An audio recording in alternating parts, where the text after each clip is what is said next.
Olá, pessoal, sejam todos bem-vindos e bem-vindas a mais um encontro do Cálculo 1 pelo Projeto Newton. Vamos chegando aí no chat, separando uma aguinha, quem ainda toma café também. Hoje eu tenho algumas coisas importantes para comentar com vocês. Primeira delas é que hoje a aula ela vai ser bem teórica. Por quê? Porque a gente vai começar a encaminhar para aprender a fazer gráfico de funções. Então, eu preciso dar um contexto teórico para que façam sentido os resultados que a gente vai ter daqui para frente, tá bom? Então, hoje vai ser bastante teórico, mas a cada resultado importante que a gente tiver, eu volto e faço um exercíciozinho de aplicação, tá bom? Eu quero mostrar umas coisas aqui no chat para vocês, rapidinho. A professora esqueceu de deixar aberto, mas eu abro isso rapidinho, não tem problema não. Deixe-me ver. Tá, deixa eu só sair daqui. Sair. Bom, o que eu quero dizer para vocês? Eu quero dizer para vocês que para essa semana, o que a gente vai ter, né? Para essa semana a gente tem o nosso encontro de hoje. Aí na quarta-feira vocês têm período de aprendizagem autônoma, né? Então vocês podem fazer tanto um estudo dirigido que já está aberto agora, ou os exercícios de monitoria, e na sexta-feira vocês têm sessão de monitoria, certo? Então, hoje é nosso encontro, na quarta-feira é um período para vocês correrem atrás, tentarem fazer exercícios, né, ver o quão está andando, o quão não está andando, e um dos caminhos que vocês podem percorrer para treinar para esses exercícios, um deles é o estudo dirigido, né? Da semana passada fechou no domingo, hoje vai abrir o segundo estudo dirigido, que relaciona tanto técnicas de derivação, quanto os teoremas de Rule, do valor médio e do valor intermediário que a gente vai ver hoje, tá bem? Então, vem cá comigo, lá na nossa página inicial, aqui do ladinho, vocês têm a monitoria, e aí vocês têm, da semana passada, vocês tinham mais... Lembra que na sessão de monitorias passada, vocês tinham os 10 primeiros exercícios da lista da atividade de monitoria 2 para fazer, lembra? Eu falei, olha, para a sessão de monitoria, faz um dos 10 e sobe na plataforma. Agora vocês têm os próximos 10, né? Que dá lá para fazer algum deles. Para entregar sexta-feira, vocês vão concentrar nessa atividade de monitoria 3. Dá para escolher um dentre os 14. Então, para sexta-feira, agora, a lista de atividade de monitoria que a gente está focada é na 3. Mas se quiser trazer aqueles outros 10 da atividade de monitoria 2, que ficou passado, pode trazer também, tá bom? Tá bem? A gente pede que vocês subam um exercício para essa semana da atividade de monitoria 3. Mas se sobrou dúvida lá da atividade de monitoria 2, pode trazer também para sexta-feira. Tá joia? Captaram? Porque sim, a gente disponibiliza muitos exercícios. São vários exercícios. É obrigatório fazer? Não. Faz quem quer. Tá bom? Então, tá bom. Dito isso... Vou contar, então, uma historinha do que é que vai ser hoje o nosso encontro, né? A nossa aula. Então, na nossa aula de hoje, eu separei um vídeo do professor Jean, que ele gravou lá no período do ERE, né? Do ensino remoto emergencial. Esse negócio aí. E foi um estudo dirigido. Então, ele comenta, né, demonstra e comenta, faz alguns exercícios e tal. Então, eu vou soltar uma parte de uma fala dele, Que, na verdade, tudo que a gente vai comentar hoje é meio que amarrar duas propriedades muito importantes de funções. Uma delas é a de funções contínuas, né? Quando que uma função é dita ser contínua? Dada uma função real, de variável real, ela é dita contínua em um ponto, porque essa é uma propriedade local, se existem os limites laterais, eles são iguais, e são iguais à função no ponto. Lembra desse negocinho que eu falei com vocês já? Deixa eu fazer uns desenhos. Por exemplo, se eu tenho uma funçãozinha assim,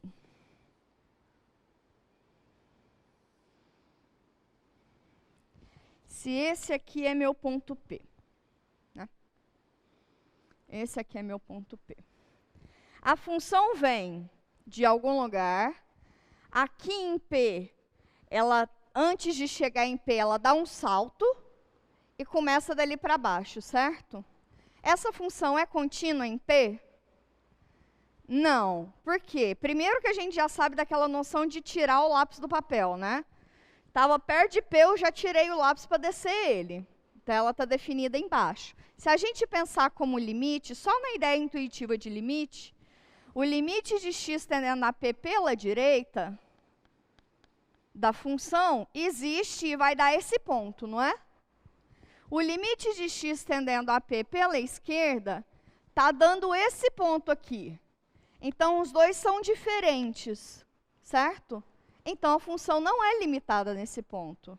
Se os limites já podem existir, mas não são iguais, já não existe o limite da função no ponto, certo? Se os laterais existem, mas são diferentes, então a função não é limitada nesse ponto. Então, eu não posso falar na continuidade da função nesse ponto. Esse daqui é um dos exemplos do tipo salto, né? Outro exemplo, um exemplo do tipo removível.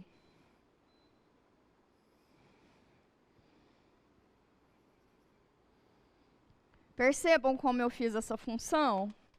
Eu vim, deixei uma bolinha, mas a função está definida lá embaixo, né? Se eu tirar esse pontinho e colocar lá em cima, ela fica contínua. Porque fora desse ponto ela é contínua, mas nesse ponto ele não é. Porque, de novo, quando o x tende a P pela esquerda, a função está dando para cá, mas ele não está definido, então pula para cá. Quando a função está tendendo a P, está vindo para cá, mas esse ponto aqui não está definido, então ela pula para cá. Então, não tem como, os limites laterais vão existir, mas eles vão ser diferentes da função no ponto. Porque a função no ponto está definida só aqui, né? Entenderam essa delicadezinha? É só essa delicadezinha que eu peço que vocês recordem para a gente ter claro funções contínuas. Dito isso, exemplos de funções contínuas. Grita para mim. Que são, o colega gritou quadrática, então são as polinomiais. O que mais? Potência. O que mais? Trigonométricas, exponenciais, logarítmicas. Nada dessa a gente tira o pontinho, né? Tira o coiso. Agora tem um troço importante, a de proporcionalidade inversa. Essa função é contínua? Pois é, ela é. Por que que ela é? Quem é o domínio dessa função? São todos os reais diferentes de zero, né? Porque ela dá um salto no zero, certo? Certo? Essa função é contínua em todos os pontos, porque ela tem que ser contínua nos pontos do seu domínio. O zero não está no domínio. Entendem que isso daqui é um trocinho bem delicadinho? O fato do ponto ser um ponto do domínio. Isso é um troço importante, tá? Então, eu falo de continuidade para pontos do domínio da função. Nesse caso, o x igual a zero está fora do domínio, né? Então, eu nem olho para ele. Sacou? Então, tá bom. Então, dito de função contínua, para amarrar, uma função é dita contínua se ela é contínua para todos os pontos do seu domínio, né? Certo? Se eu fizer para cada um dos pontos, ela tem que ser contínua. Beleza. Outra propriedade muito importante é derivabilidade. Funções são ditas deriváveis em um ponto, lembrando que é sempre propriedade local, né? Se existem os limites laterais daquele quociente de Newton, que pode ser tanto com H quanto esse daqui, os dois são equivalentes. Se existem os limites laterais do quociente de Newton, se os limites laterais são iguais, e se eles são iguais, esse número vai ser exatamente o que a gente chama de derivada da função no ponto. Ou, como interpretação geométrica, a gente tem que esse aqui é o coeficiente angular da reta tangente à função nesse ponto, não é isso? Essa é a interpretação geométrica, não é? Então, tá ótimo. E uma função, ela é dita derivável se ela for derivável para todos os pontos do seu domínio, tá? Propriedades importantes que relacionam essas duas. Se uma função for derivável, ela vai ser contínua.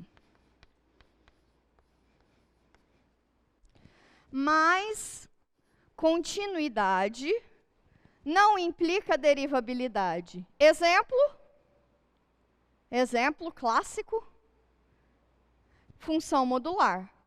Função modular é contínua em todos os seus pontos, mas em x igual a zero ela faz o bico, né? Ela não é derivável em x igual a zero. Outro comentário importante que eu quero dizer para vocês. A gente vai perceber hoje que, ao invés de usar, que eu estava usando assim, né? Eu estava sempre dizendo o intervalo da reta com esse símbolo, com um izinho, né? Outra maneira de se falar de um subconjunto da reta é falar em intervalo fechado, tá? Um intervalo ele é dito fechado se os pontos dele são seus pontos do interior e os pontos de fronteira. Ok? Certo? Então, são os pontos de interior e os pontos de fronteira. Se a gente pensar, a gente pode pensar, por exemplo, uma vez que você tem um intervalo fechado, isso aqui é dito intervalo fechado e limitado. Em algumas bibliografias, você vai ver falando de intervalo compacto. É a mesma coisa, tá? Uma propriedade importante de intervalos fechados é que eu posso falar do comprimento dele, ou do tamanho dele. E qual que é o tamanho dele? Se você pensar numa retinha assim, que aqui está o zero, aqui está o A, aqui está o B. Se eu quiser o comprimento desse intervalo, é só fazer essa distância, que é de 0 até B, que é B, menos essa distância, não é? Então, esse tamanho aqui é exatamente B menos A. Concordam? Se eu ando tudo isso, menos isso daqui, o que sobra é isso, né? Então, tá bom. Então, esse aqui é o comprimento do intervalo. Isso vai ser importante agora para o vídeo que a gente vai ver, tá? Mas, então, a partir de agora, a gente vai comentar coisas em intervalos fechados. Uma outra propriedade importante é que uma função ela pode ser contínua no intervalo fechado, mas ela nunca é derivável no intervalo fechado. Vocês sabem entender, vocês conseguem entender por quê? Que ela nunca é derivável no fechado? Vamos lá. O que eu estou querendo mostrar é que a função, se ela é contínua no fechado, ela pode ser no máximo derivável no aberto. Ou seja, uma função nunca é derivável nos extremos do seu intervalo. Deixa eu mostrar por quê. Suponha que uma função definida no intervalo fechado, para que ela seja derivável em A, por exemplo, se é para ela ser derivável em A, eu tenho que falar do limite lateral à direita e do limite lateral à esquerda de x em A, não é isso? Certo? Limite lateral à direita eu consigo falar, né? Porque são para pontos que a função está definida. À direita de A e B. Então, para eu falar daquele limite à direita, eu consigo falar. Mas à esquerda, a função não está definida. A função só está definida nesse quadradinho aqui, AB. Então, eu não tenho pontos da função no qual aquele quociente esteja definido. Então, não existe limite lateral do quociente de Newton à esquerda. Então, não faz sentido falar de derivada de uma função no extremo do intervalo fechado. Então, todas as nossas hipóteses agora serão uma função contínua no fechado e derivável no aberto. Sim? Então, vamos dar play, que eu já contei história demais da conta. Menina do céu. Quando eu puder dar o play. Bom vídeo, gente. Olá, pessoal. No estudo dirigido de hoje, estamos tratando de 3 importantes teoremas do cálculo 1, que é o teorema do valor intermediário, o teorema de Rolling e o teorema do valor médio. Nesse vídeo, eu vou fazer uma breve apresentação desses 3 teoremas, que iremos complementar com as demais atividades do nosso roteiro. Então, vamos lá. Eu vou começar motivando o estudo desses 3 teoremas com 2 probleminhas. O primeiro problema é como garantir que uma função f possui um zero, sem necessariamente encontrar esse zero. Então, bem, é um problema clássico na matemática encontrar valores do domínio da função que anula essa função. A gente estuda isso, por exemplo, no ensino médio, quando procura as raízes de uma equação do segundo grau, as raízes de uma função do segundo grau. E existem vários problemas relacionados a isso. E com algumas funções, esse problema pode ser relativamente difícil. Então, esses teoremas nos dá uma certa ferramenta para garantir a existência dessa raiz sem necessariamente encontrá-la. Então, esse é o nosso primeiro problema que vai motivar. E aí o que a gente quer é basicamente encontrar um valor x que pertence ao domínio da função tal que f de x é igual a zero. Então, esse é o nosso primeiro problema, é encontrar esse x, garantir a existência desse x. E o nosso segundo probleminha que vai motivar é o seguinte: quais informações a derivada de uma função f nos dá sobre o gráfico dessa função? Bem, um dos objetivos principais do estudo de derivada, principalmente nesse módulo que a gente está estudando, é conseguir construir o gráfico de uma função usando informações que vêm da primeira e da segunda derivada, como a gente vai ver nos próximos estudos dirigidos. Então, eu quero, nessa aula, tentar começar essa construção, começar a concluir coisas sobre o gráfico de uma função usando informações sobre a derivada. Então, vamos lá, vamos tentar responder esses 2 probleminhas nesse estudo dirigido. Bem, mas antes de passar para os teoremas em si, eu quero fazer um breve... É uma coisa que para muitos de vocês pode ser bem simples, mas a ideia de teorema, eu quero reforçar um pouco o que vem a ser um teorema matemático. Então, o que a gente entende como um teorema matemático? E aí eu coloquei 3 famosos teoremas aqui. Um que eu tenho certeza que vocês já viram, que é o Teorema de Pitágoras, acho que é o primeiro teorema que a gente tem contato ali junto com o Teorema de Tales. E é um teorema que foi provado 500 anos antes de Cristo e basicamente diz que se você tem um triângulo retângulo, o quadrado da hipotenusa é igual à soma dos quadrados dos catetos. Então é um teorema clássico, um teorema que vocês ainda não viram, que é o teorema fundamental do cálculo, mas vocês vão ver nesse curso, que é o que a gente vai ver no segundo módulo, na parte de integral. E um teorema muito famoso, que foi provado recentemente, que é o último teorema de Fermat, que eu aconselho vocês a procurarem sobre esse teorema, principalmente aos curiosos sobre problemas de matemática. Esse é um problema muito interessante, que levou 350 anos para ser provado. Ele foi conjecturado por esse Pierre de Fermat e foi provado em 93 pelo Andrew Wiles. Então, e o que é, de fato, teorema? Teorema é uma afirmação que eu posso provar logicamente, ou seja, é uma afirmação que é sempre verdadeira assumindo seus axiomas. Então, existe um encadeamento lógico que permite que eu demonstre esse teorema. E é exatamente esse encadeamento lógico que me garante que o teorema de Fermat nunca vai mudar, porque existe uma base e essa demonstração lógica me garante que, assumindo essa base, esse teorema é sempre verdadeiro.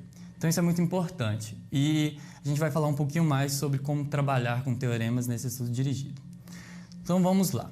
E aí, para trabalhar com esses teoremas, eu fiz algumas dicas sobre a aplicação desses teoremas em problemas que eu quero compartilhar com vocês. A primeira dica é a seguinte: ao trabalhar com um teorema, tente identificar as hipóteses e a tese do teorema. E aqui tem uma questão matemática muito importante, que é a hipótese e tese, do ponto de vista da matemática, é um pouco diferente do que é senso comum, de como a gente usa essas palavras no dia a dia.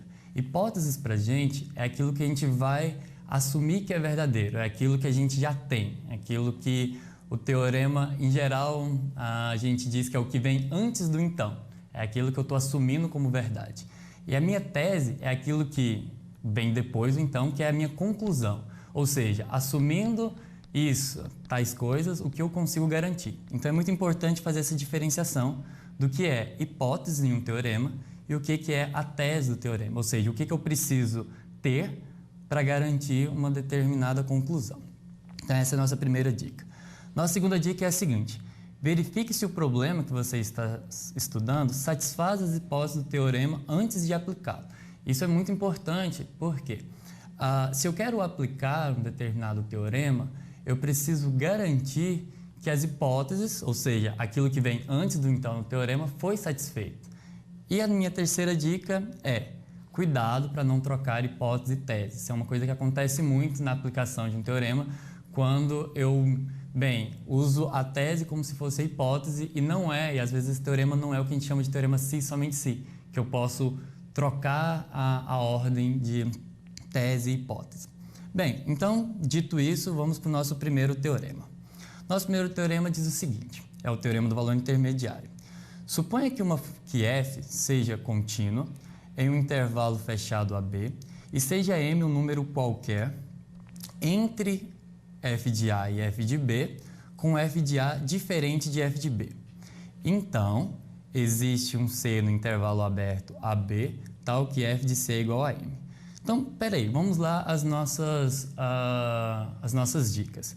O que é hipótese nesse teorema? As minhas hipóteses eu tenho uma função que é contínua, em um intervalo fechado AB, eu tenho um valor m, que é um número qualquer entre f de A e f de B, e eu preciso que o f de A seja diferente do f de B. Ou seja, para que esse m exista entre f de A e f de B, eu preciso dessa condição que o f de A seja diferente do f de B. Então essas são as minhas hipóteses do teorema. E qual que é a tese? O que o teorema me garante desde que eu satisfaça essas hipóteses? A tese do meu teorema é que vai existir um valor C dentro do intervalo aberto AB, tal que f de C é igual a m. Mas aqui eu dei um destaque a uma palavra que está entre as nossas hipóteses, que a gente ainda não falou muito sobre isso. Chegou? Vamos que ele agora vai explicar o que é função contínua e a gente já falou o que é função contínua, tá? Vamos começar? Vamos recapitular o que o professor fez ali. Bom, primeira coisa ele explicou, né, o que significa um teorema. Um teorema é uma afirmação matemática demonstrável, tá? A gente pode pensar em teoremas como sendo uma parte de hipóteses, outra parte de tese. Em geral, em áreas que não são de lógica aristotélica, né, que não usa essa linguagem, que pegam mais a linguagem de humanas, enfim, a tese é a nossa hipótese, sacou? Por isso que é interessante a gente comentar sobre isso. Na matemática, usando a lógica aristotélica, hipótese é o que vem de dados anteriores, né? São as palavrinhas necessárias, e a tese é a conclusão a partir daqueles dados que você tem, tá? Lembrando que em matemática as coisas são sempre acumulativas, tá? Sempre acumulativas. Uma vez que você já viu certos resultados envolvendo funções contínuas e deriváveis, A gente já entende que você sabe disso e é dali para frente a vida que segue. Tá bom? Então, vamos lá. Um teorema bastante importante. Ele é simples, mas ele é o primeiro contato mais abstrato que vocês vão ver com esse tipo de linguagem, tá? Então, se eu tenho uma função contínua no intervalo fechado, e dado um número, n, qualquer, um número que esteja entre a imagem da função no ponto A e no ponto B, com f de A diferente de B, o fato da função ser contínua, dessas imagens nesses pontos serem diferentes, me garante que vai existir um ponto lá no meu domínio, tal que a f nesse ponto é esse n. Como é que a gente pode visualizar isso? De certa maneira, isso daqui segue muito naturalmente do fato da continuidade da função, tá bom? Vamos fazer um desenho? A aula de hoje, gente, eu vou só tentar demonstrar um teorema só, tá? Mas a ideia é que a gente vai olhar para a parte abstrata e vai para o desenho, para ver que a coisa está fazendo sentido, tá? Vou pegar uma função aqui qualquer, desde que ela seja contínua. Vou limitar meu intervalinho AB aqui só para ficar mais visível, tá? Não precisa ser todo o domínio dela, pode ser um intervalinho qualquer AB. Essa função aqui ela é contínua em todo o seu domínio, em particular nesse intervalinho AB que eu limitei aqui, né? Nessa função, ó, meu f de A aqui ficou meio ruim, mas tá bom. O f de A está aqui. E o f de B está aqui. Ok? Então, essa é uma função contínua no intervalo AB. Uma função contínua no intervalo AB. O f de A é diferente do f de B. E ele vai me dar um número. Esse número está lá no meu contradomínio, tá bom? Me deu um número n aqui. Se eu pensar na reta que passa, na reta paralela ao eixo y, passando pelo ponto n, paralela ao eixo x, perdão, passando pelo ponto n, eu tenho essa reta aqui, não é?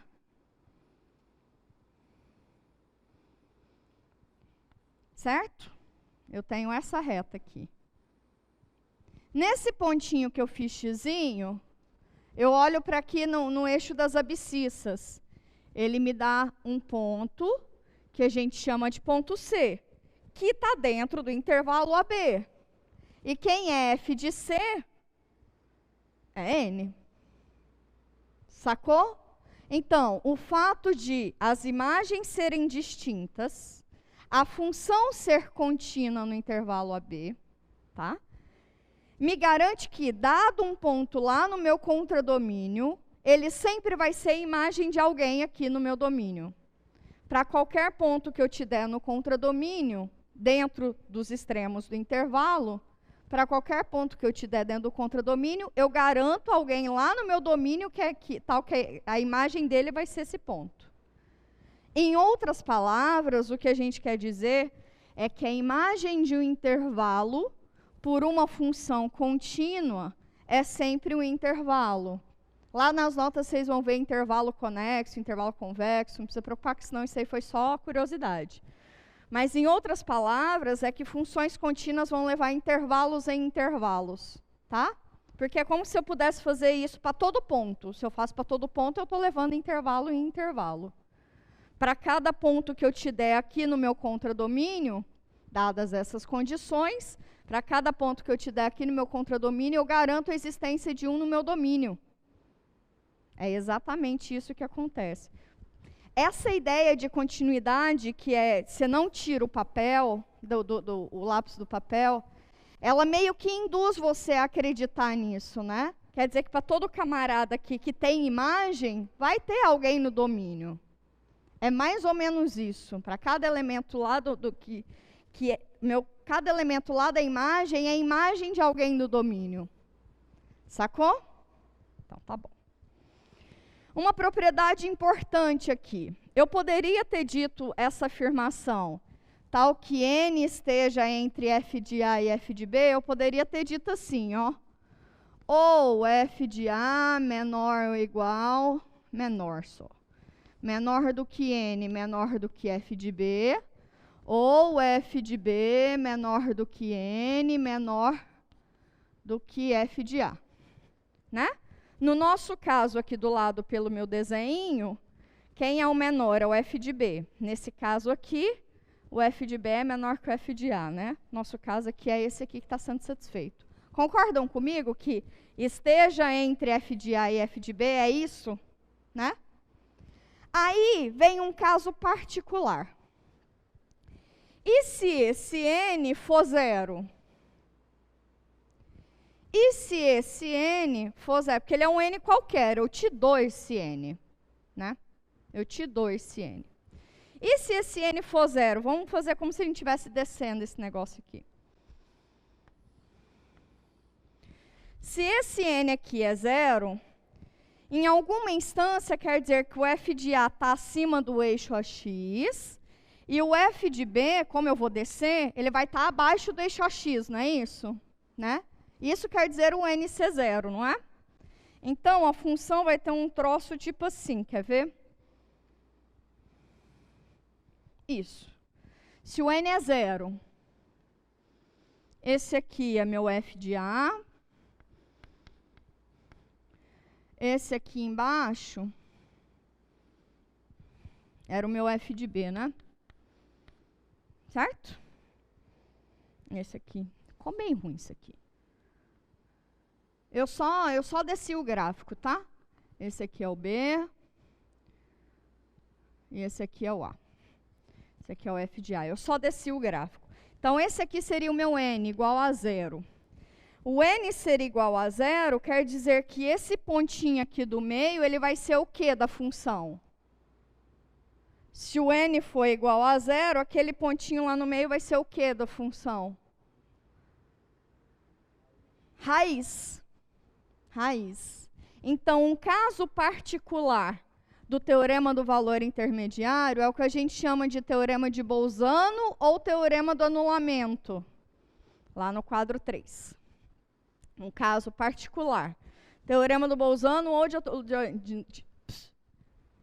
do anulamento. Então, se uma função é contínua no intervalo fechado e o f nos extremos possuem sinais opostos, que é exatamente o que eu fiz ali de desenho, ou seja, ou o f de A é menor que zero, que é menor que f de B, ou o f de B é menor que zero, que é igual a f de A, ou seja, o caso particular em que n é igual a zero, então existe um C tal que f de C é igual a zero. Sacou? Esse teorema, ele é meio que uma consequência do teorema do valor intermediário. Então, uma aplicação natural do teorema do valor intermediário é achar o quê? Raízes de funções. Essa é uma consequência natural. E o nosso exemplo é exatamente isso. Vem cá para o nosso exemplo. Encontre um intervalo AB de comprimento 1, ou seja, B menos A tem que ser igual a 1, certo? Ou seja, a distância entre A e B é uma unidade. Tal que a função x² mais x menos 1 possua uma raiz. Tem um troço que é importante. O teorema fundamental da álgebra garante o quê? Isso aqui é um polinômio com variáveis reais, né? Com coeficientes reais. Ele possui, no máximo, 3 raízes reais, certo? Não sei se são todas iguais, são todas distintas, eu não sei como é que distribui, se tem multiplicidade de 2, não sei. Mas, se existir raízes reais, no máximo são 3. É isso que me garante. Então, ok, eu sei que vai ter raiz, mas vai ter raiz real? Eu tenho garantia que vai ser essa raiz real? E esse resultado aqui, ele pede para garantir qual é o intervalo em que vai ter isso. Eu sei que vai ter, porque o teorema fundamental da álgebra vai ter. Mas eu quero um intervalo onde pelo menos uma delas esteja lá. Um intervalo de comprimento 1. Aí eu te conto, meus caros. Como é que tá por aqui? Não, tá de boa. Ah, obrigada. Eu te conto, meus caros, os professores, quando vão elaborar exercício para introduzir conteúdo, a gente nunca é muito mirabolante. Nunca, nunca. A gente vai pensar sempre no mais natural. Se eu quero um intervalo de comprimento 1, quais seriam a coisa mais natural que vocês iriam pensar? Intervalo de 0 até 1, de 1 até 2, ou de menos 1 até 0, não é? É o mais simprão, assim. E, de fato, é isso que a gente vai fazer. Vai procurar um intervalo mais simprinho, assim. Nunca vocês pensem muito fora da casinha. Não precisa disso, tá? Não precisa disso. Mais pezinho no chão possível. Então, tá bom. Então, eu vou fazer o quê? Quais são as hipóteses que eu consigo extrair aqui desse resultado, já que eu quero igualar ele ao teorema de Bolzano ou ao teorema do valor intermediário, né? Porque eu quero uma raiz, não quero? Então, para garantir que existe uma raiz, as hipóteses dos dois teoremas têm que estar iguais, né? Tem que estar convergindo. Então, a primeira coisa que a gente precisa observar é que a função f de x igual a x ao cubo mais x menos 1, ela é contínua onde? Não ouvi. Não ouvi. Ela é contínua dos reais, né? Em particular, qualquer intervalinho AB ali que eu tomar, ela vai ser. Concordam comigo? O que mais que eu preciso garantir? Eu tenho que tomar um f de A e um f de B de tal forma que as imagens sejam distintas, né? Mas que uma imagem seja maior que 0 e que outra imagem seja menor que 0, não é isso? O 0 tem que estar no meio desses dois valores, não é isso? Sim? Para eu garantir que existe uma raiz? Então, tá bom. 2. Tome. Vou fazer um chute, tá? Aí, se não der certo, a gente vai para outro chute mais óbvio. Vou tomar A igual a 0 e B igual a 1. Vamos ver se isso aí vai dar bom, tá? Quem é f de A? F de A é f de 0. Quem é f de 0? 0 ao cubo mais 0. Opa. Menos 1, isso aqui é igual a menos 1, que é negativo, certo? E f de 1? F de 1 é 1 ao cubo mais 1 menos 1, certo? Mais com menos aqui, Beijão falou, valeu, dá 1, que é maior que 0. Aí só para você ver que f de 0 é menor do que 0, que é menor do que f de 1. Ou seja, o n, as duas mudam de sinal, né? Primeiro, o f de A é diferente do f de B, como valor, é menos 1 e o outro é 1, e eles mudam de sinal. Então, o que me diz o teorema do anulamento, ou de Bolzano, ou do teorema do valor intermediário? Pelo teorema do valor intermediário, ou pelo teorema de Bolzano.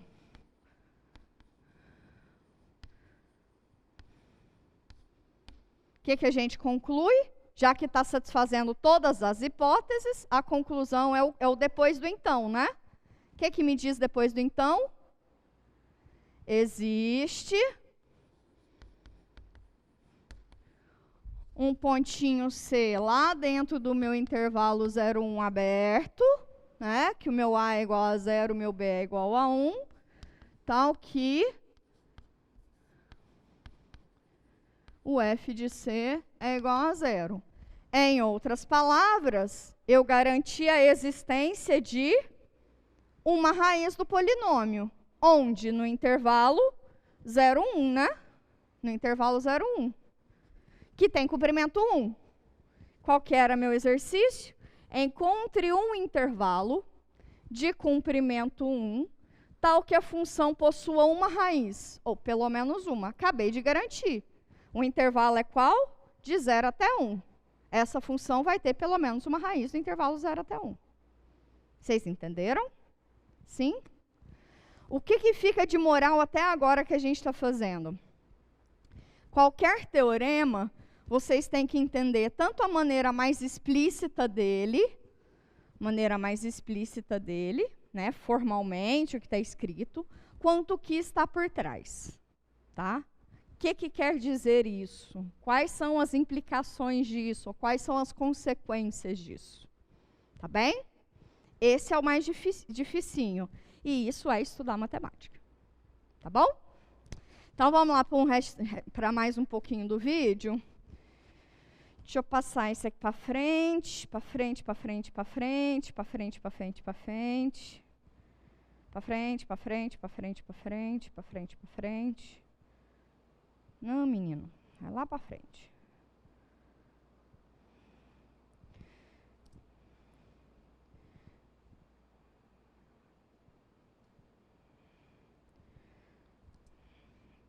Botar só um pouquinho. Pode dar o play?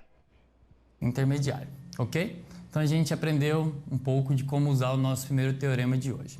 Vamos para o nosso segundo teorema. O nosso segundo teorema é o teorema de Rolling. É um teorema que ele já é muito importante, mas uma conclusão, um teorema que a gente também vai ver hoje, que é o teorema do valor médio, ele depende fortemente do teorema de Rolling. Na sua demonstração, que a gente não vai ver aqui, mas ela está contida no nosso livro-texto. O teorema de Rolling me diz o seguinte: seja f uma função que satisfaz as seguintes hipóteses. E aí, de novo, a gente tem que ir lá lembrar as nossas dicas de como trabalhar com o teorema. Eu tenho as hipóteses do meu teorema. Hipótese número 1. F é contínua no intervalo AB. Hipótese de número 2. F é derivável no intervalo aberto AB.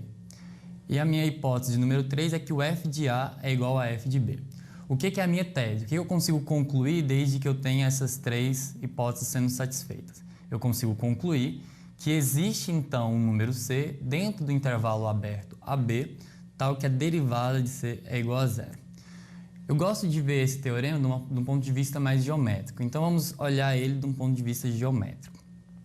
O que geometricamente o teorema de Rolling nos diz? Que se eu tenho uma função, observe, aqui eu não coloquei qual que é a função específica, mas observe a continuidade, observe que ela não se quebra, então de fato ela é contínua dentro do intervalo AB. Ela é o que a gente chama de suave, observe que ela não tem quinas, ela não tem problemas que vá impedir ela de ser uma função derivável, então ela é derivável dentro do aberto AB, lembrando que uma função não pode ser derivável nas extremidades, porque o limite tem que ser tanto à direita quanto à esquerda. E eu tenho que o f de A é igual ao f de B. Então, eu estou dentro das hipóteses do meu teorema de Rolling. Então, tudo que o teorema de Rolling pede, essa função aqui satisfaz. E aí vem a conclusão. A conclusão é, existe um valor C, tal que f' de C é igual a zero.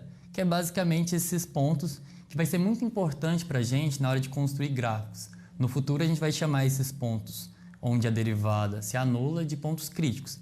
E vai ser muito importante para a gente trabalhar com esses pontos críticos. Então, observe que geometricamente é isso. Tem uma função contínua no intervalo fechado, eu tenho ela derivável no intervalo aberto e eu tenho que o f de A é igual ao f de B. E aí eu consigo garantir que lá dentro do intervalo aberto existe esse valor C, que não precisa ser único. No nosso desenho ele é único, mas ele não necessariamente é único, tal que a derivada se anula nele. E lembrando lá que a derivada é a inclinação da reta tangente. Se a derivada é nula, significa que a reta tangente é horizontal.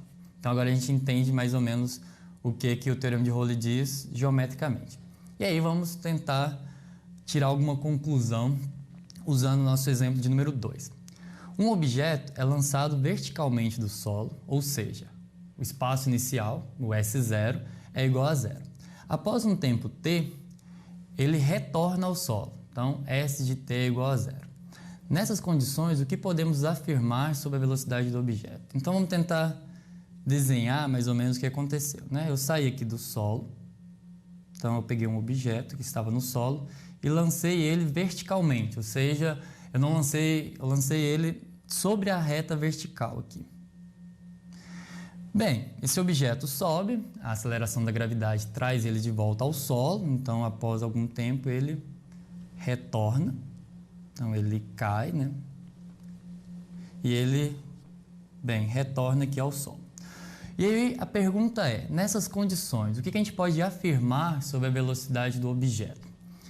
Bem, a gente não sabe a velocidade inicial, a gente não sabe qual a velocidade que ele retornou, a gente não sabe um monte de coisa sobre esse problema. Mas uma coisa o teorema de Rowley garante pra gente, que é S de 0, a gente tem que S de 0 é igual a S de t, que é igual a 0.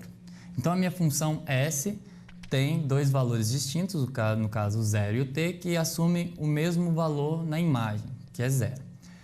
E, além disso, bem, eu não deixei claro aqui, mas a gente sempre pode considerar que um lançamento oblíquo, a menos de condições muito adversas, é uma função contínua, é uma função derivável, é até mais do que isso. Ela é derivável até de ordens superiores, que a gente vai entender melhor o que significa nas próximas aulas também. Então, como eu saio do zero e volto ao zero, o que eu posso garantir pelo teorema de Rowley é que existe algum t, vamos chamar aqui, só para não misturar as notações, eu vou chamar que existe um u dentro do intervalo 0t, tá o quê? Quem é a derivada do espaço? Que a gente viu lá no começo do conteúdo de cálculo. A derivada do espaço é a velocidade. Então, tal que a velocidade em u é igual a 0. Ou seja, isso lembra lá o que a gente via no ensino médio. Se eu olho para a velocidade do lançamento vertical, existe um ponto, que é exatamente quando esse objeto atinge a sua altura máxima, que a velocidade, primeiro ela vai diminuindo, porque a aceleração da gravidade está oposta à velocidade, e aí chega num ponto que ele vai parar, e aí ele vai começar a descer. Esse ponto onde ele para é exatamente onde a velocidade é nula, e isso é garantido que existe pelo teorema de Rowley. Bem, nosso terceiro e último teorema do estudo dirigido de hoje é o teorema... Não. Perdão. Vem cá comigo. Vamos comentar sobre o teorema de Rowley. O que diz o teorema de Rowley? Até agora, no teorema do valor intermediário, a gente tinha o quê? Uma função contínua no intervalo fechado, certo? Tinha o fato dos extremos da função serem diferentes, e aí, dado um ponto lá do meu contradomínio, ele sempre vai ter um camarada lá no meu domínio, que é a imagem dele, certo? Então, a princípio, o que eu precisava era de uma função contínua no intervalo fechado e a função nos extremos serem diferentes. Ok. Aqui, a gente continua tendo uma função contínua no intervalo fechado. O que eu vou acrescentar é o fato da função ser derivável no aberto, e a gente já entendeu que tem que ser no aberto, não pode ser no fechado, né? Porque não existe derivada nos extremos do intervalo. E eu acrescentei uma hipótese, ao invés da função nos extremos serem diferentes, agora elas são iguais. Função nos extremos são iguais. O que vai me dizer o teorema de Rowley? Vai garantir que existe um camarada, tal que a derivada nele é igual a 0. O que significa derivada igual a 0? O coeficiente angular da reta tangente à curva f, passando pelo ponto C, f de C, é igual a 0, ou seja, essa reta é paralela ao eixo das abscissas, não é isso? É isso que isso aqui está me dizendo, geometricamente. Mas existe uma outra conclusão, que é o quê? O ponto C é o quê da função f'? Oi? O ponto C é uma da função f'? É uma raiz. O ponto C é uma raiz da função f'. No de lá, eu garantia que o ponto C, teorema de Bolzano, né? O ponto C era uma raiz da função f. Agora, eu acrescentando a derivabilidade, eu garanto o C sendo uma raiz da função derivada. Vamos ver geometricamente o que é que está acontecendo?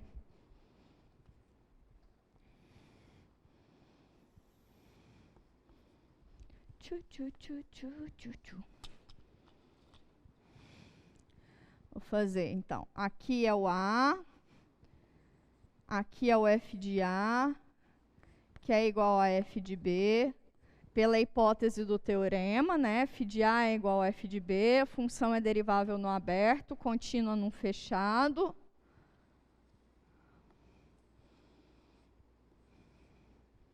Tá bem? Então tá bem. Vou fazer um comportamentinho. Não sei como é, como é que vai ser. Faz de conta que ela faz um troço assim, ó. Ah, ficou meio bosta isso aqui. Tá. Ah, beleza. Tá bem? Faz de conta. Esse desenho, quais são os pontos em que a reta tangente a ele é paralela aos eixos das abscissas? Esse cumezinho aqui, né? Esse ponto aqui, chamar ele de C1. Esse ponto aqui, chamar ele de C2. Esse ponto aqui, chamar ele de C3. Todos esses pontos, se eu traçar a reta tangente passando por esse ponto, são todas paralelas. Misericórdia. Vamos, só termina a aula, gente. Calma, não precisa cair ainda, não? Segura só um pouquinho. Todos esses pontos, a reta tangente passando por eles é paralela ao eixo das abscissas, certo? Agora, professora, mas o... Tá doido, hein? São raios e queda de energia. Deus abençoe. Então, vamos lá. O teorema me garante a existência de 1, mas ele não diz que é somente 1, né? Ele garante a existência de pelo menos um ponto. Então, para esse intervalo, que, por exemplo, aqui a função cruza de novo, não é? Entre esse e esse ponto aqui, a função é igual, então tem esse. Entre esse e esse ponto, a função é igual, então eu garanto esse. Entre esse e esse ponto, a função é igual de novo, então eu garanto esse. Sacou? Para cada intervalinho onde as funções são iguais, eu garanto 1. Tá? Então, eu não preciso olhar para toda a função. Ó, só olhar para partezinhas dela. Então, meu intervalo AB, se eu fosse uma pessoa um pouquinho mais rigorosinha, seria AB aqui, depois AB aqui, depois AB aqui. Sacou? Sim? Sim? Então, beleza. Agora, vamos para um exemplo de aplicação dessa belezura. Deixa eu só ver um negócio aqui, rapidão. Ah, massa. Sempre exigiram pontos. Isso. Ok, vamos para um exemplo. Aquela mesma curva que eu tinha dado antes, aquela mesma função, que eu tinha pedido um intervalo de comprimento 1, no qual a função possuísse uma raiz, né? Agora o exercício fala assim, olha, demonstre que a função possui exatamente uma raiz real. Exatamente, não mais do que uma. Tá? Não mais do que uma. Eu garanto que existe uma, pelo resultado anterior, né? Não preciso nem explicar. Ó, eu sei que vai ter uma raiz real. Volte para o exercício anterior. Né? Sim? Agora, para mostrar que é exatamente uma, eu vou fazer por contradição. O que significa contradição? Aqui eu tenho a minha hipótese e aqui eu tenho a minha tese. Se eu negar a minha tese, para mostrar que isso implica nisso, se eu negar a minha tese, tem que chegar em algum absurdo matemático, em alguma contradição aqui no meu contexto. Ou absurdo matemático mesmo, tipo 2 igual a 3. Pode ser bem esdrúxulo assim mesmo, sem problema. Mas mostrar que a hipótese implica na tese é equivalente a negar a tese e chegar em algum absurdo. Tá claro isso? Tá claro? Então, é essa a estratégia que nós vamos fazer. Como que se nega a tese? É negar que seja exatamente uma, não é? Se não é exatamente uma, é dizer que pode ter duas, pelo menos, né? Então, vou lá. Então, suponha que A e B sejam raízes reais desse polinômio distintas. Suponha, até escrever, por contradição,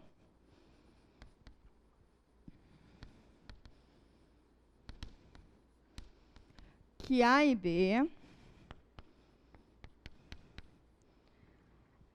sejam raízes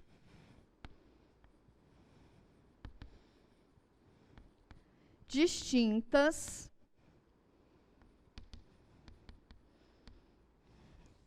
de F. Ou seja,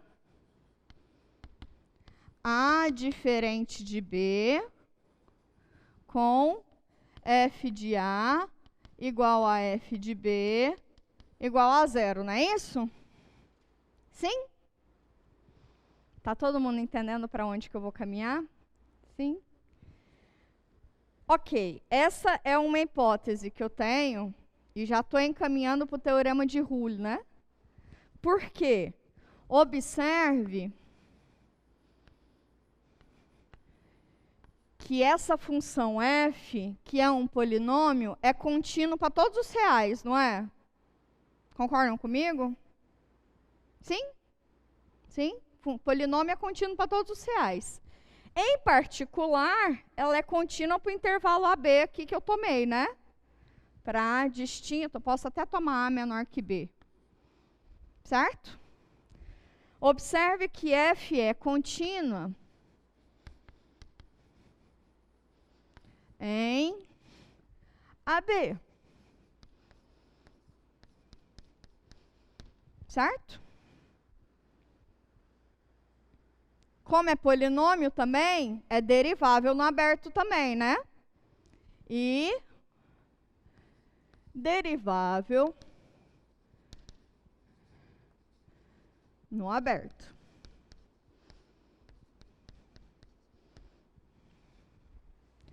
A conclusão que a gente tem é que vai ter um ponto lá, cuja derivada nele é igual a 0, não é isso? Certo? Vamos olhar por outro lado. Isso aqui. Mas, por outro lado,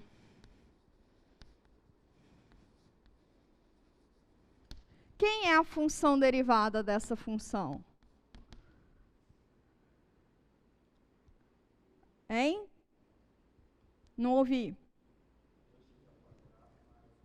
3x ao quadrado mais 1. Essa função possui raízes reais? A função derivada possui raízes reais? Quem é raiz dessa função? Faz 3x ao quadrado mais 1 igual a 0. É a mesma coisa que 3x ao quadrado ser igual a menos 1. Que é a mesma coisa que x ao quadrado ser igual a menos 1/3. Se extrai raiz de número negativo? Não, né? Então, esse polinômio não possui raízes reais. Certo? Mas o teorema de Ruhl me diz que teria uma raiz real. Então, qual que é a contradição aqui? Qual que é o erro aqui?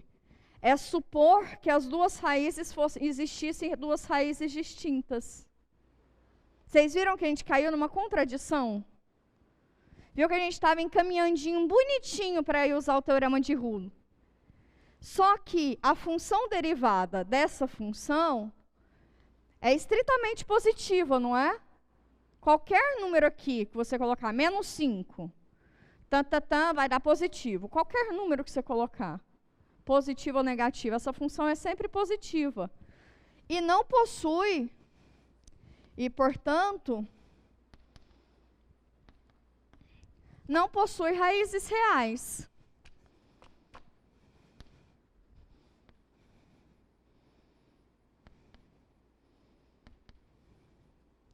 raízes reais. Um absurdo a gente costuma até fazer uma setinha assim, ó. O que é um absurdo, ou seja, o que é uma contradição. Por quê? Pelo teorema de Rolle, precisaria ter uma raiz real, né? Concordam comigo? Pelo teorema de Rolle, teria uma raiz real. Mas essa função não tem, porque ela é estritamente positiva dentro dos reais. Ela não possui raiz real. Certo? Perceberam que, onde que deu ruim? Ter suposto que as raízes eram distintas. Aqui que deu ruim. Aqui que deu ruim. Então, se eu neguei a tese e cheguei num absurdo, quer dizer que a hipótese implica a tese, ou seja, essa função possui exatamente uma raiz real. Eu acabei de demonstrar. É muito abstrato, eu entendo isso, as carinhas de vocês me contam isso, mas vocês aos poucos vão se habituando a esse tipo de escrita, tá? Isso é um troço bem matemático. Isso sim é uma aula de matemática, tá? Beleza. Vamos para onde? Vamos agora para o teorema do valor médio. E aí eu vou demonstrar o teorema do valor médio. Vai dar tempo. Vai dar tempo.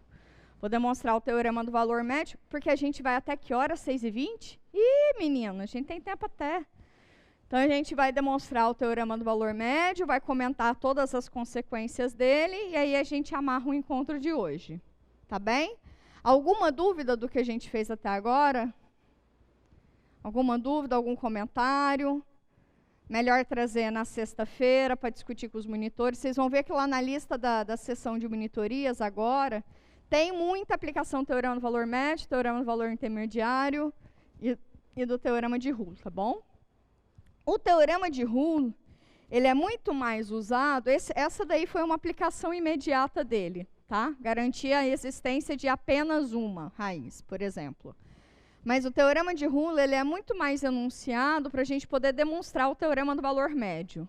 O teorema do valor médio, ele é bem forte, tá? Então, eu vou voltar só um pouquinho aqui. Posso ir? É nula.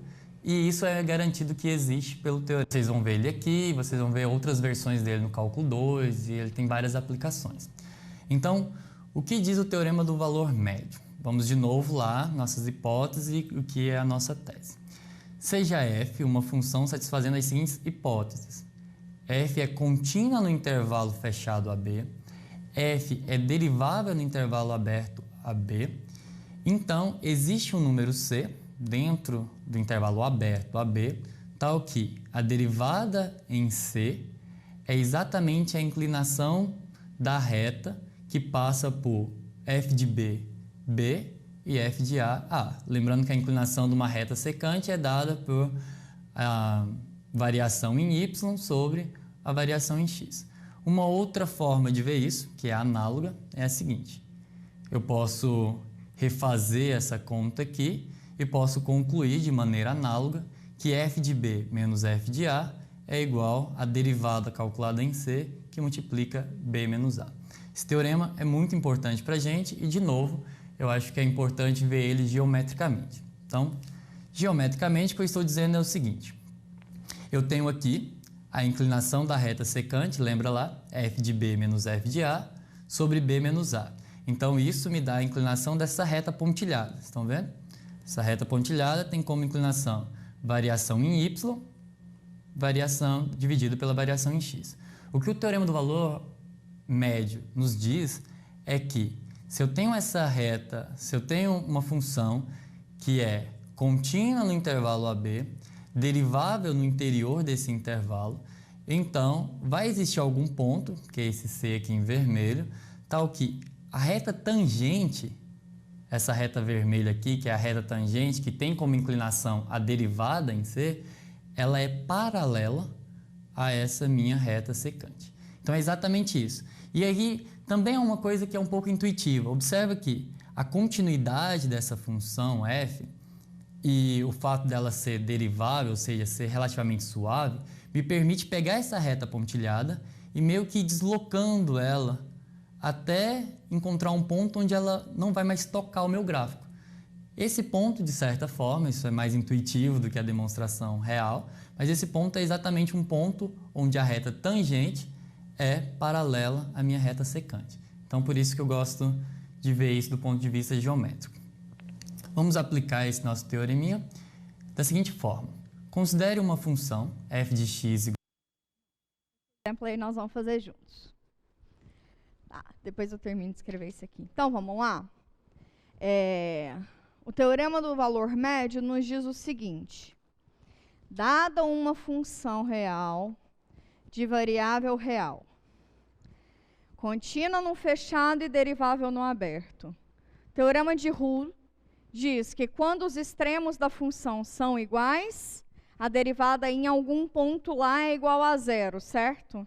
Se eu tiro essa hipótese, que é bem restritiva, dos extremos do intervalo a função assume mesmos valores, o que eu ganho é o coeficiente angular da reta secante determinada pelos extremos dos intervalos, vai ser exatamente igual ao coeficiente angular da reta tangente em algum ponto do meu domínio.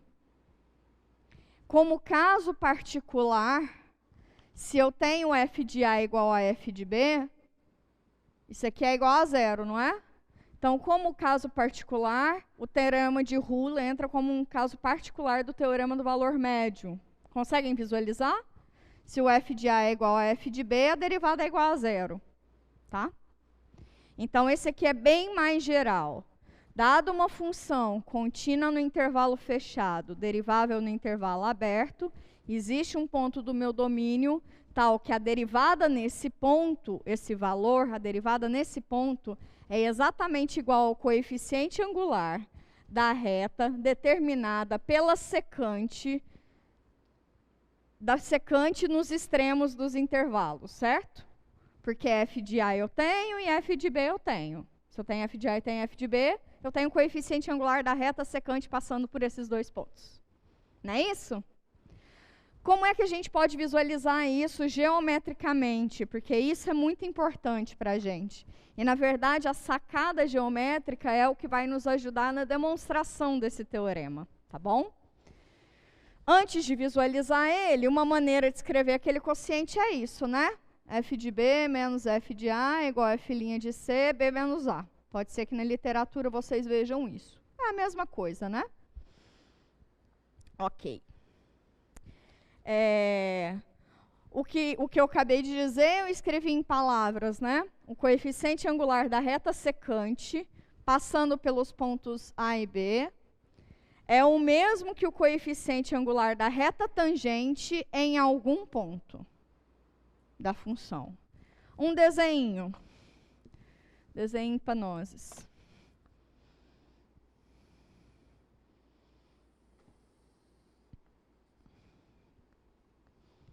Vou fazer uma reta.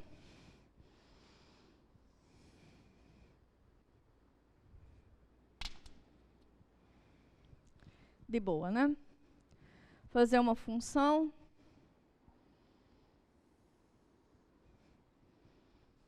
Esse aqui é meu ponto A. Esse aqui é meu ponto B. Ok? Dados os pontos A e B, como é que se escreve a equação da reta secante passando por A e B? Qual é a equação da reta secante passando por A e B? Não ouvi. Não ouvi. Vai, Brasil. Passando pelo ponto A, f de A. Pronto. Pega a equação da reta passando pelo ponto AF de A. Não? No chat, me ajuda, por favor. A reta horizontal que intercepta f de A e f de B é paralela ao eixo x. Isso daí você deve ter falado lá no teorema de Rule. Isso aí sim. Como é que se calcula Ioiô Michoxô, tá, mas como é que se escreve esse ioiô Michoxô? Fica y menos y0 igual, mas quem é esse ponto M? Quem é esse coeficiente angular M? E quem é esse ponto x0, y0? x0, y0 é a f de A, certo? Qual é o coeficiente angular não, Anjo? Eu quero a equação da reta secante, não da reta tangente. Quero a equação da reta secante passando pelo ponto A, f de A. Qual é o coeficiente angular da reta secante? F de B menos F de A sobre B menos A. Muito obrigada, Gabriel. É isso mesmo. Para quem não se lembra, como é que você acha o coeficiente da reta? Coeficiente angular. É esse angulinho aqui, né? Esse lado aqui é o mesmo que B menos A. Esse lado aqui é o mesmo que F de B menos F de A, não é isso? Então, quem é a tangente do ângulo? É exatamente F de B menos F de A sobre B menos A, não é isso? Que é exatamente o coeficiente angular dessa reta, não é isso, gente? Sim, sim, sim, então sim. Então, qual é a equação da reta secante? Y menos y0 igual ao coeficiente angular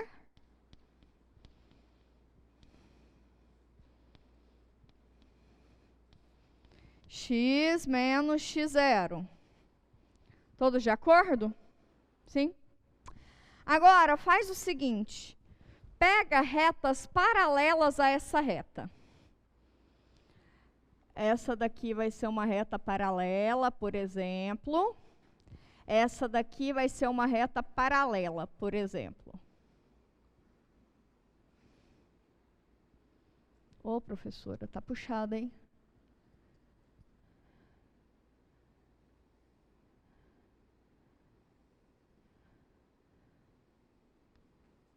Concorda que essa daqui é uma reta tangente à curva,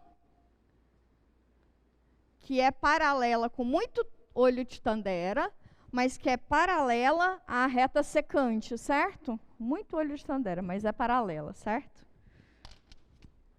E esse aqui é um pontinho C, lá do meu domínio, ok? O que eu fiz? Eu tenho a reta secante, que eu sempre tenho a reta secante. Eu faço paralelas a ela até tocar só em um ponto da função. Tá? Quando eu tocar só em um ponto da função, isso aí vai ser a tangente nesse ponto, né? Nesse ponto que tocou, né? Eu toquei aqui só em um ponto, rebati aqui e achei lá do meu domínio. Esse aqui é meu Fzinho de C. Então, o teorema do valor médio, ele garante que sempre vai ter esse ponto C aqui, tal que o coeficiente angular da reta tangente passando por ele vai ser exatamente o coeficiente angular da reta secante, determinada pelos pontos F de A e F de B. E como é que se demonstra isso? Exatamente assim, eu pego a família de retas tangentes, de retas secantes, paralelas a essa, tchá, tchá, tchá, tchá, até tocar aqui. Sim? Consequências, temos mais consequências disso. Se a gente não conseguir demonstrar, não tem problema. Eu prefiro demonstrar o teorema. Outra consequência é que se a função derivada é igual a zero para todo x do aberto, então a função vai ser constante nesse intervalo. A gente já sabia que derivada de constante é igual a zero, não sabia? Né? Derivada de um número é sempre igual a zero. Então, a gente sabia que derivada de constante sempre é zero, né? O que esse resultado agora me diz é um pouquinho além, que a derivada de... Se a derivada deu igual a zero, é porque aquela função vai ser constante. Então, é o que a gente diz de se somente se, tá? Tanto faz como tanto fez, tá bom? Isso não é sempre que acontece. Até então, a gente só tinha a implicação reversa. Agora, a gente acabou de garantir a implicação direta. Tá bem? Tá bem. Outra conclusão, que se a derivada de duas funções para todos os pontos do meu domínio aberto, né, é igual, qual que é a conclusão que eu tenho? É que elas se diferem a menos de uma constante.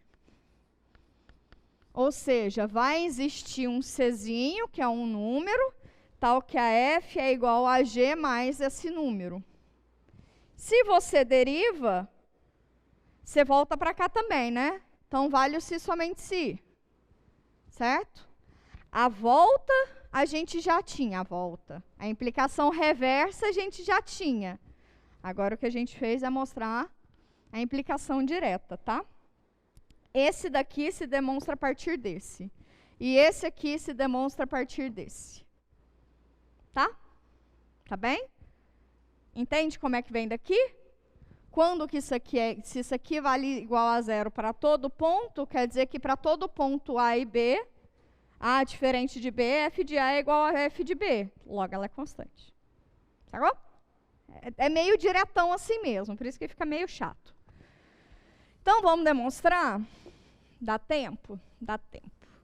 Se sobrar tempo, o que a gente faz é, pode demonstrar aquelas duas lá, tá bom?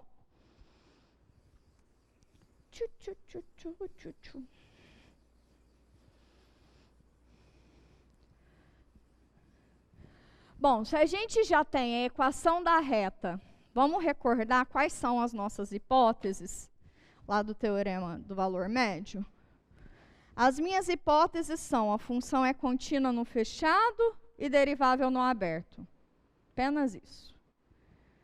O que eu tenho que relacionar? O coeficiente angular da reta secante, passando por f de A e f de B, né? Tem que achar alguma relação aí.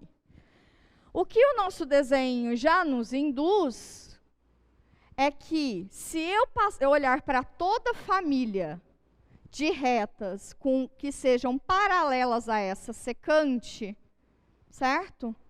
Tornar ela tangente, pronto, eu resolvo o meu problema.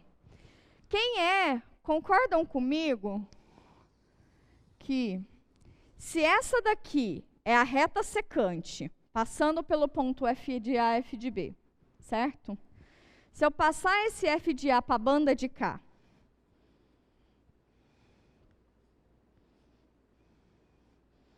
sim? E fizer esse x variar, eu estou pegando exatamente todas as retas que são paralelas a essa, não é? Porque o coeficiente angular vai ser o mesmo, concordam comigo? Sim? Tá? Então, eu vou pegar todas as retas que são paralelas a essa. Eu vou chamar isso de t de x. Então, eu vou chamar de t de x igual a f de B menos f de A sobre B menos A, x menos A mais f de A. O que eu fiz dessa reta aqui é só fazer o x variar, tá bom? Fiz o x variar. Ok. Propriedades que essa reta tem. Primeiro, é uma reta, então é derivável, é contínua, certo? Mas ela tem algumas particularidades. Para x igual a A, quem é t de A? Se eu faço x igual a A, isso aqui dá zero. Então, para x igual a A, t de A é f de A, não é isso? Vocês estão acordados ainda?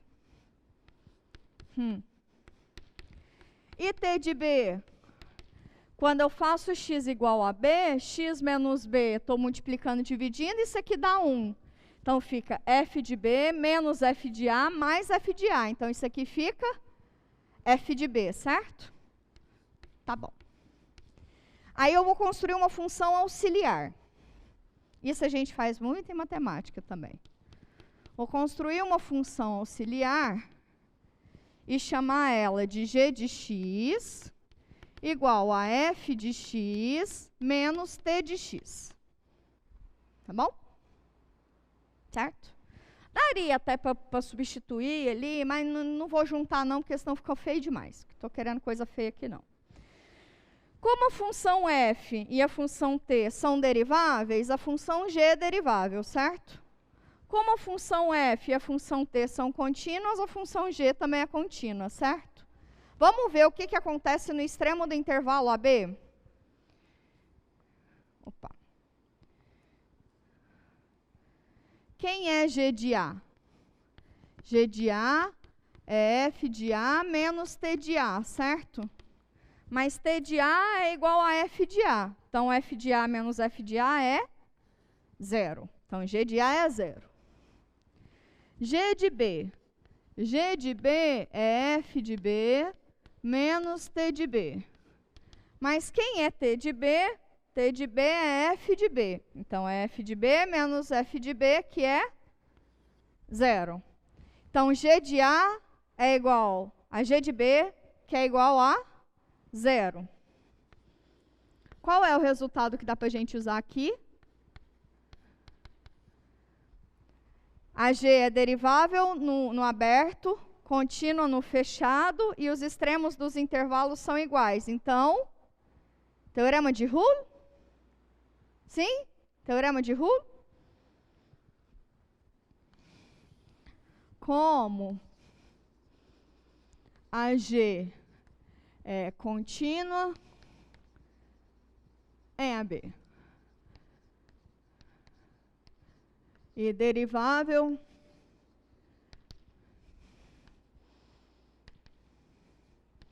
no aberto,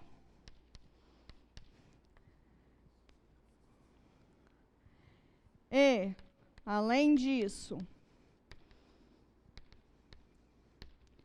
G de A é igual a G de B, que é igual a 0, pelo teorema de Joule,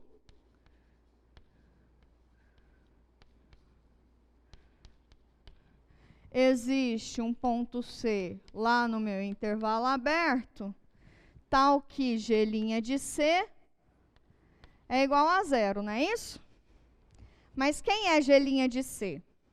G' de C é F' de C menos T' de C, não é isso?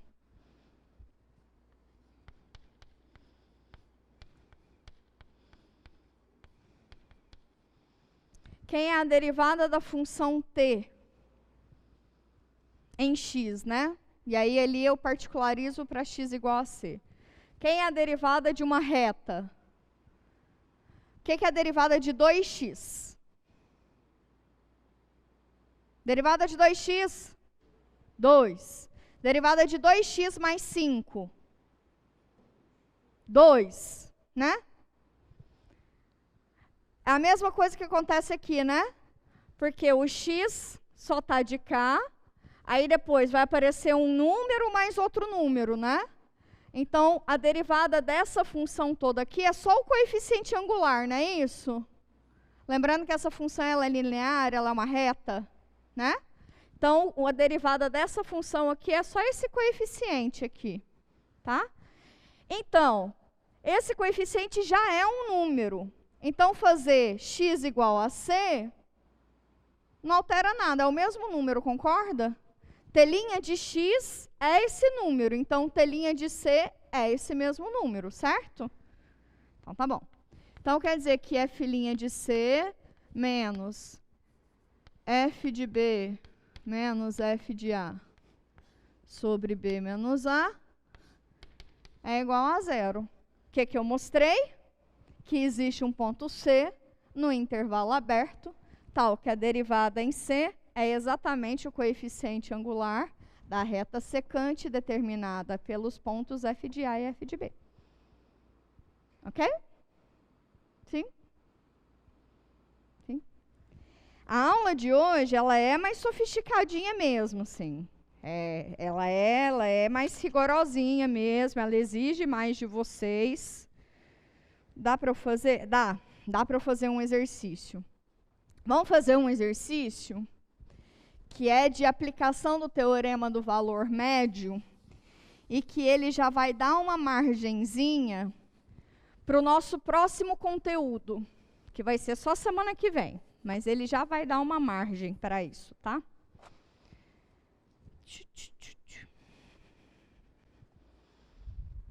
Mas a aula de hoje ela é mais rigorosa mesmo, tá? Esses exemplos que eu estou dando, que são exemplos de aplicação, são os mais clássicos que vocês vão ver. Vocês vão ver nas notas, vocês vão ver na lista nas atividades de monitoria, tá? Eles são bem clássicos. Acho que na lista de exercícios tem mais para fazer continha mesmo, para achar quem é esse C, essas coisas assim, para fazer continha mesmo, tá? A lista de exercício está mais para continha. Tá, eu te dou a função f de x igual a x ao cubo e te pergunto, quais são as informações que o teorema do valor médio pode nos dar em relação a essa função? O que se pode concluir a partir do teorema do valor médio aplicado a essa função? Primeiro, o teorema do valor médio se aplica a essa função? Função polinomial, derivável e contínua, né? Então, pega um intervalinho particular aí. Primeiro, se o meu A é menor do que B, eu sei que a f é contínua, porque ela é para todos os reais, então, em particular, nesse intervalinho, a B ela vai ser contínua, né? Também, se ela é derivável em todos os reais, então, em particular, vai ser derivável no aberto. Concordam comigo? Sim? Tá tranquilo, né? Ela vale para todos os abertos, em particular, vale para esse camarada aqui. Tá bom. Vamos olhar, então. Então, até agora, satisfaz o teorema do valor médio, né? Que é contínua no fechado, derivável no aberto. Então, o que diz o teorema do valor médio? Ele diz que existe um C lá no intervalinho AB, tal que f' de C é igual a f de B menos f de A sobre B menos A, né? Não quero essa notação, eu vou fazer f de B menos f de A igual a f' de C vezes B menos A. Concordam que é a mesma coisa? Só amassei para lá multiplicando. Ok. Vem cá comigo. Eita. Deixa eu apagar isso aqui e juntar os dois, que daí eu quero usar uma beirinha. F de B menos F de A, F' de C, B menos A. Ok. A gente sabe calcular a derivada dessa função, né? Porque eu quero informações sobre a derivada da função, certo? Quem é a derivada daquela função? 3x ao quadrado. Para qualquer x, para qualquer um, isso aqui é sempre positivo, maior ou igual que zero. Ok? Vamos voltar, então, na nossa desigualdade aqui, na nossa igualdadezinha. Se o B é maior do que A, B menos A é maior do que zero, não é isso? Então, esse valorzinho aqui é positivo, certo? A derivada em qualquer ponto da função é sempre maior ou igual que zero. Então, isso daqui é maior ou igual que zero, tá? Então, esse produto, eu garanto que, na pior das hipóteses, pode ser que seja igual a zero, porque vai depender desse C. Então, você garante ao menos que é maior que zero, né? Na pior das hipóteses, se o C é diferente de zero, então isso aqui é sempre maior do que zero. O que eu acabei de mostrar? Sempre que A é menor do que B, eu mostrei que o f de B é o quê? Maior do que o f de A. Ou seja, a função é sobre a monotonicidade dela, a função é, aqui é A, aqui é B, o f de B está maior que o f de A, então a função é crescente. Qual é a informação que o teorema do valor médio me diz sobre a função? Como o teorema do valor médio relaciona a derivada da função, de alguma maneira eu consigo relacionar a função, a sua derivada, informações da sua derivada me dá sobre a monotonicidade da função. Estudar a derivada de uma função é equivalente a estudar a monotonicidade de uma função. Ok? Então, só concluindo, com esse exercício, a gente percebe que a gente consegue extrair informações sobre o gráfico da função a partir do estudo da sua função derivada. E é isso que a gente vai ver nas próximas aulas. A gente vai começar a estudar a função derivada de uma função para extrair informações sobre o gráfico. Antes, o que a gente fazia era, dado o gráfico de uma função, eu sei extrair informações sobre monotonicidade, crescimento, enfim. Agora, o que a gente quer fazer é o papel inverso. Eu te dou a função e você vai construir o gráfico dessa função, tá bom? Então, para a gente finalizar, na quarta-feira a gente não se encontra, vocês têm estudo dirigido para fazer, ele já vai estar liberado a partir de hoje. Não se esqueçam que sexta-feira vocês têm sessão de monitoria. Na sessão de monitoria, se vocês ainda têm dúvida nos exercícios lá da sessão de monitorias 2, pode trazer para resolver com os monitores, mas fiquem atentos que na sessão de monitorias 3, na atividade de monitorias 3, até o 14º exercício vocês já têm capacidade de resolver, tá? Escolha um deles e suba na plataforma para que seja validada a sua atividade. Eu fico por aqui, até semana que vem, ou até sexta-feira, caso a gente se veja pelos corredores. Um abraço e bom descanso.